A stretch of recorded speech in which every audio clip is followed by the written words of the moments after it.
Hi friends, നമുക്കിത് വായിച്ച് നോക്കിയാലോ. വിട്ടുകൊടുക്കുവാനും പിൻവാങ്ങാനും. എന്താ സംഭവം നമുക്ക് നോക്കാം.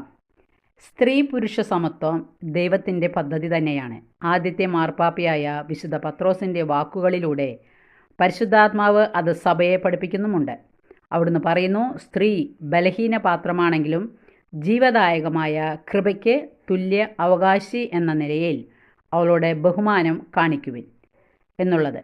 അന്നത്തെ സ്ത്രീ ഒരു ബലഹീന പാത്രമായിരിക്കാം, പക്ഷേ ഇന്നത്തെ സ്ത്രീ വെറുമൊരു ബലഹീന പാത്രമല്ല.